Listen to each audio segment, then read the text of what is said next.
देसी तरीके का 112 किलो का केक, देसी घी के लड्डुओं का, ये सब जो है ताऊ देवीलाल की जन्म जयंती पर ये केक भी काटा गया है। कार्यकर्ता कुंठित होकर के इस व्यवस्था से दुखी होकर के घर बैठ गए।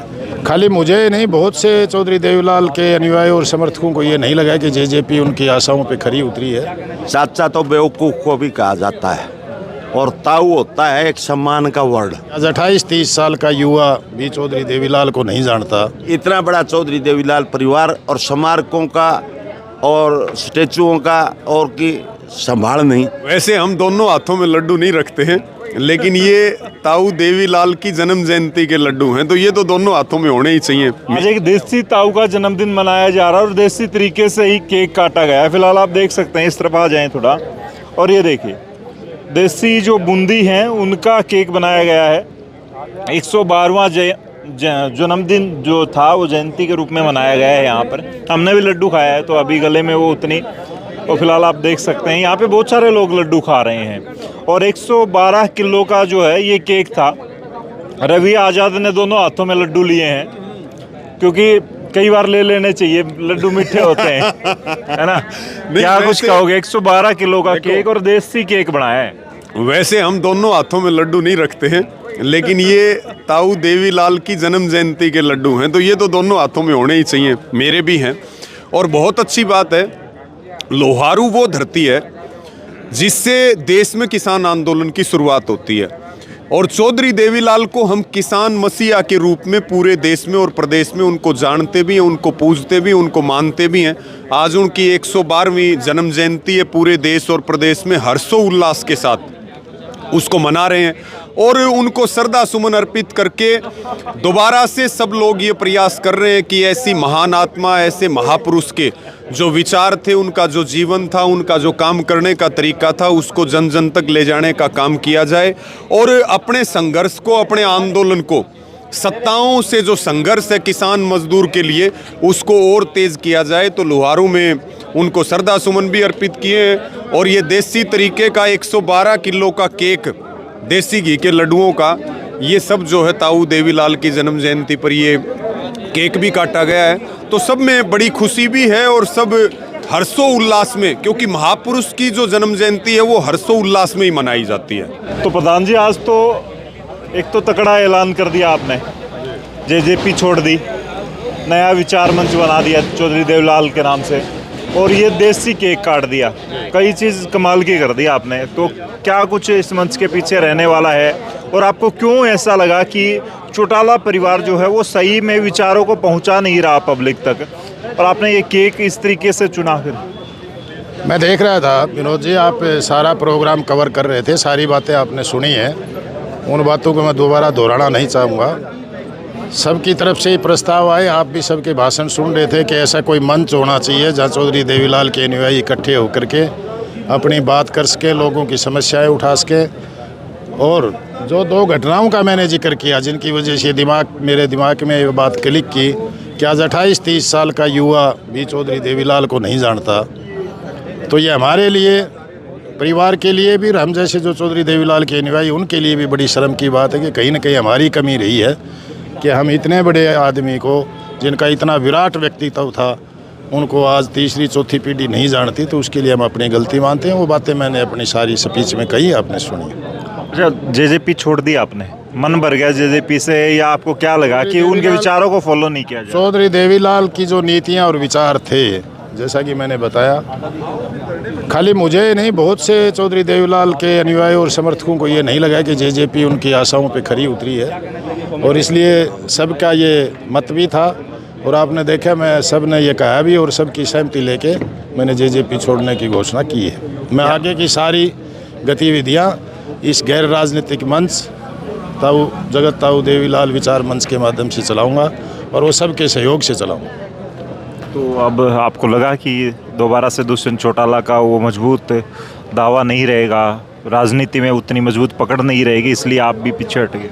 मैं कोई भविष्य वक्ता तो हूँ नहीं, पर भगवान से कामना करता हूँ कि उनका लंबा राजनीतिक जीवन है। अगर वो सूझबूझ से चलेंगे और लोगों की लड़ाई लड़ेंगे, तो हो सकता है उनको कामयाबी मिल भी सकती है। आपस में परिवारों की फूट की बात कर रहे थे आप, और एक दूसरे को कोसने की, गालियाँ निकालने की बात कर रहे थे।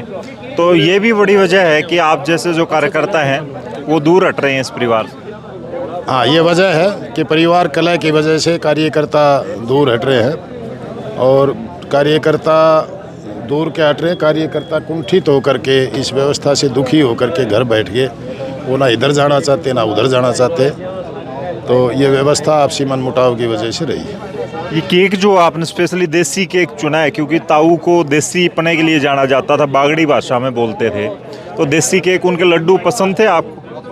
वैसे तो क्योंकि केक पश्चिमी सभ्यता है, हमारे यहाँ इस तरह का कोई रिवाज हमारे देश में नहीं था, पर क्योंकि आजकल पश्चिमी सभ्यता भी हावी है, और क्योंकि उनका 112वां जन्मदिन था, तो साथियों ने विचार किया कि भाई केक को सब जानते हैं, इसलिए 112 किलो का केक काटा जाए। तो विचार ये हुआ कि भाई केक तो ना कोई खाने की चीज़ है, ना कोई, और देसी घी के लड्डू बनवाओ, जो चौधरी देवीलाल जी को भी पसंद थे और उनके अनुयायियों को भी पसंद है। और आप देख रहे हो, कोई ना बांटने की ज़रूरत है ना किसी को पूछने की ज़रूरत है, सभी अपने आप लड्डू बना रहे हैं, ले जा रहे हैं। मंच जो बनाया है ये आपका गैर राजनीतिक रहेगा, इसमें कोई राजनीतिक जो है साफ लिखा हुआ है गैर राजनीतिक, कोई कार्यक्रम राजनीतिक नहीं होगा? कोई कार्यक्रम राजनीतिक नहीं होगा, सब गैर राजनीतिक कार्यक्रम है। आप सारी सत्ता के खिलाफ बात कर रहे हैं कि सत्ता विरोध की बात कर रहे हैं, ये किस तरीके से? हम सत्ता विरोध की बात नहीं कर रहे। मैंने इस परिप्रेक्ष्य में कहा है कि 2 महीने से किसान धरने पे बैठे हैं। किसान का कसूर क्या है? प्रीमियम जमा कराया है, बीमा क्लेम बनता है, बीमा कंपनी ने पास कर दिया था, उसके बाद वो बीमा क्लेम कहाँ रुका है? तो सरकार की खामी है, इस खामी के खिलाफ हम सरकार से लड़ेंगे। और मैंने कहा कि चौधरी देवीलाल के अनुयायी अगर सारे इकट्ठे हो जाएं तो क्या मजाल है 2 महीने धरने पे बैठना पड़े। तो ये राजनीतिक मंच भी बन जाएगा, आने वाले वक्त में चुनाव भी लड़ेंगे। मुद्दा उठाने के लिए कोई राजनीतिक मुद्दे भी है, उठाएंगे तो कोई राजनीतिक मंच नहीं होता आजकल, क्योंकि राजनीति से ही बहुत मुद्दे सुलझते और होते हैं, लेकिन मंच गैर राजनीतिक रहेगा। फिलहाल ये केक है और लोगों को लड्डू खाने को मिले देसी घी के, और ये देखिए आप यहाँ पे देख रहे हैं किस तरीके से लोगों को जो है तो देसी घी के लड्डू आज केक के रूप में मिले हैं खाने को। बूंदी दाने से स्पेशली बनाए गए हैं ये, और ये स्पेशल जयंती है। 112 साल का जो उनका जन्मदिन लगातार मनाते आ रहे थे लोग। ये काफ़ी यूनिक केक था। आप लोग क्या कुछ कहेंगे? और आने वाले वक्त में एक और हैं व्यक्ति, इनसे बात कर लेते हैं। आप काफ़ी बातें कर रहे थे चौधरी देवीलाल के बारे में, आप उनसे काफ़ी वक्त से जुड़े हुए हैं। 10-20 साल मैं एक चौधरी देवीलाल से नहीं जुड़ा हुआ, मैं भी 40 साल से पत्रकारिता से जुड़ा हूँ। एक एक लीडर के बारे में जानता हूँ, किस में कितना दम था, पब्लिक के लिए किसने किया और सिर्फ सौदेबाजी किसने की। तो ये जो ताऊ हैं, इनको देसी ताऊ, जगत ताऊ कहा जाता है, और ताऊ किसी को कहना कोई आम बात होती नहीं है। तो ताऊ संबोधन में मिला इनको, जैसे जवाहरलाल नेहरू को चचा कहते थे लोग, तो ताऊ तो अपने हरियाणा में तो बड़ा वर्ड हो जाता है, किसी की रिस्पेक्ट करते हैं तब। पब्लिक ने जो प्यार दिया, रियल में इन्होंने उतने काम किए हैं, और इनकी जयंती है तो आज इनकी ही बात कर लेते हैं। चाचा तो बेवकूफ़ को भी कहा जाता है, और ताऊ होता है एक सम्मान का वर्ड। ताऊ शब्द और इनके नाम के आगे लगा है तो ये वास्तव में शख्सियत थी, तभी लगा है। आप भी पत्रकार हो, आप भी जानते हो सभी नेताओं का क्रियाकलाप भी जानते हो, उनका चरित्र भी जानते हो। इनके चरित्र के बारे में कोई उंगली नहीं उठा सकता, और इन्होंने जो है गरीब के दर्द को समझा। जहाँ गए, जमीन से जुड़े हुए नेता थे, वहाँ ये देखा ये दर्द क्या है, दर्द, उसी दर्द को ठीक करने का काम, उसी की दवा बने ये। आज राहुल जैसे नेता है जिनको ये नहीं पता कि आलू डालो और सोना निकालो। तो मैं ज़्यादा कुछ क्या कहूँगा, मैं ये कहूँगा कि वास्तव में जननायक थे चौधरी देवीलाल, इसमें कोई दो राय नहीं है। और उनकी विरासत को अच्छी तरह से नहीं संभाला जा रहा। उनके स्टैचुओं के ऊपर से बीट तक साफ नहीं हो रही, कबूतर बीट कर रहे हैं, और इतना बड़ा परिवार कबूतरों की बीट तक साफ ना कर पाए। तो विजय गोठड़ा ने इस विषय को उभारा है।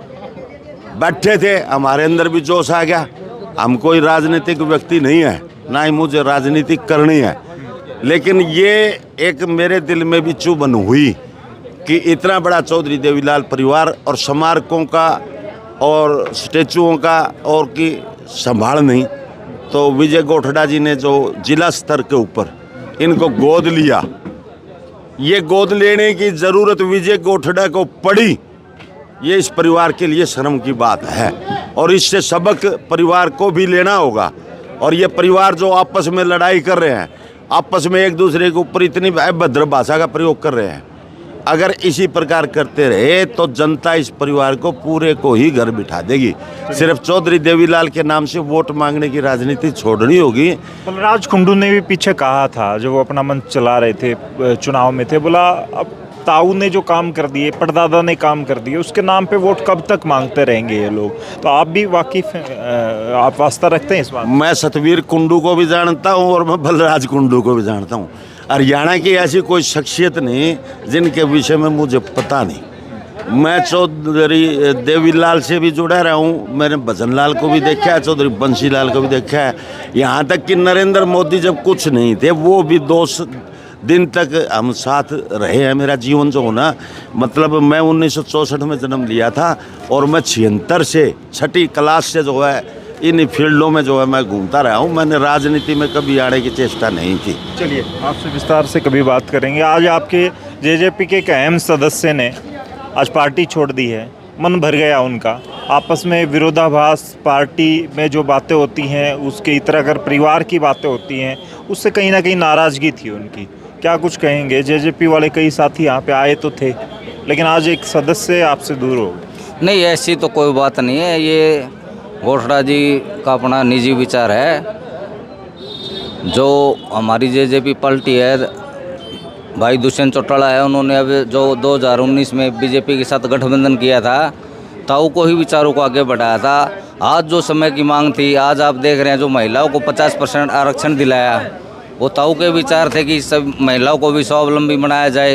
युवाओं के लिए उन्होंने 75% रोजगार की जो बात की थी, वो किसी कारणवश कोर्ट में अटकी हुई है, परंतु इनके दूरगामी परिणाम देखना। जिस दिन ये कानून पास हो जाएगा, हरियाणा का भविष्य युवाओं के लिए बहुत अच्छा होगा। और मेरा भी एक बार ताऊ को 1999 में अपने यहाँ रैली थी अपने नेकीराम पार्क में, भैरव सिंह शेखावत उप राष्ट्रपति थे, तब मिलने का मौका मिला था। तो हमारी पार्टी तो ताऊ देवीलाल के ही दिशा निर्देशों पर, उनके दिखाए रास्ते पर चल रही है। गोठड़ा जी का अपना ये निजी विचार है, उसके बारे में तो एक युवा हैं और युवा वक्ता थोड़ी देर पहले यहाँ से बोल रहे थे मंच से। तो क्या कुछ आपकी नई सोच है? और पुराने व्यक्ति थे, पुराने लोग उनसे जुड़े थे, और आज भी पेंशन जब लेने जाते हैं हर महीने तो शुक्रिया अदा करते हैं। अभी कुछ दिन पहले धनाना की एक वीडियो वायरल हुई थी, वो आपने सब देखा होगा। बुजुर्ग ने, जब दुष्यंत चौटाला ने ये कहा, देखिए ये ताऊ जी की मूर्ति लेके जा रहे हैं, ये ताऊ जी संभाल रहे हैं, बुजुर्ग लोगों ने इस कार्यक्रम को ज़्यादा मेंटेन किया है, आज इसको हैंडल किया है।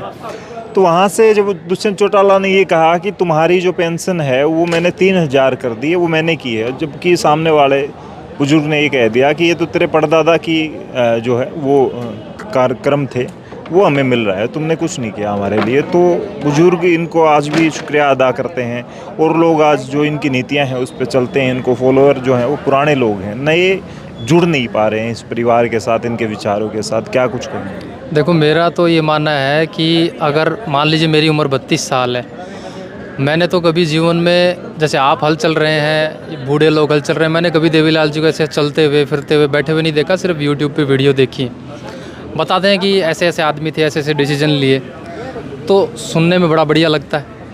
अब जब हम वोटिंग करने जाते हैं, जैसे मेरे जितने युवा लोग हों या मेरे से छोटे हों, 25 साल की उम्र हो, तो उनको इस बात से कोई मतलब नहीं है कि देवीलाल कौन थे, क्या थे, जब तक आप एक्चुअल पिक्चर उनके सामने नहीं रखेंगे। आज देवीलाल की जो लेगेसी है वो चौटाला परिवार के पास है, फिर वो दुष्यंत के पास गई लेगेसी को, और आज जो डिसाइड कर रहा है युवा वोट, वो देख रहा है कि दुष्यंत क्या बोल रहा है, ना कि देवीलाल ने क्या किया था, वो डिसाइड नहीं कर रहा। तो आप सारी इस बात को ऐसे समझ सकते हो कि जब क्रिकेट मैच में हारना चालू हो जाता है ना, दर्शक पहले खड़े होकर निकल लेते हैं। दर्शक आखिर तक तभी टिकता है जब रोमांच गेम हो और टीम जीते, तो ही आखिर तक टिकता है। तो अब ये जितने भी लोग जुड़े हुए थे, ये पुराने समय में देवीलाल जी की भावनाओं से जुड़े हुए थे, अब ये कितने साल तक जुड़े रहेंगे, उसके लिए एक स्ट्रॉन्ग लीडरशिप की ज़रूरत तो होती है। अब ये एक परिवार की एक प्राइवेट लिमिटेड कंपनी टाइप सी बन के रह गई कि पहले मैं सीएम, फिर उसके बाद उसका बेटा, फिर उसके बाद उसका बेटा, फिर उसके बाद उसका बेटा। तो कोई नया आदमी ग्राउंड रूट से उठ के कोई ये नहीं सोच सकता कि नेलो या जेजेपी के अंदर आप बड़े दर्जे तक पहुंच सकते हो। इसलिए विजय गोठड़ा जी ने आज ये व्यवस्था बनाई है कि हम जैसे लोगों को एक कोई व्यवस्था बने कि हम कहाँ बैठें, क्या विचार करें, कैसे बात करें एक दूसरे से, हम बताएं तो किसको बताएं। और आप देख रहे होंगे ना, यहाँ पे एक शब्द लिखा हुआ है गैर राजनीतिक। गैर राजनीतिक का मतलब जो मुझे अंदाज़ा है कि इसका मतलब ये नहीं है कि ये लोग कभी वोट ही नहीं करेंगे। यहाँ मेरे हिसाब से गैर राजनीतिक का मतलब ये है कि ये लोग मिलके अपना वोट उस पार्टी को देंगे या उस व्यवस्था के साथ जुड़ेंगे जिस व्यवस्था में इनके मुद्दों को एड्रेस किया जाए। अभी तक इनके पास में कोई व्यवस्था बन नहीं पा रही थी कि किसके सामने अपनी बात रखें, क्योंकि चुनाव हुए थे उसमें जेजेपी को वोट किया था, किसी ने इनेलो को वोट किया था, किसी ने कांग्रेस को वोट किया था, लेकिन उन सब लोगों को यहाँ पे एक व्यवस्था मिली है जिसका श्रेय विजय घोषड़ा जी को जा रहा है। और अब देखो बातें तो बहुत हो गई हैं, अब ये ग्राउंड रियलिटी पे कितना हम काम कर पाएंगे, कैसे आगे बढ़ पाएंगे, धीरे धीरे व्यवस्था बनती जाएगी।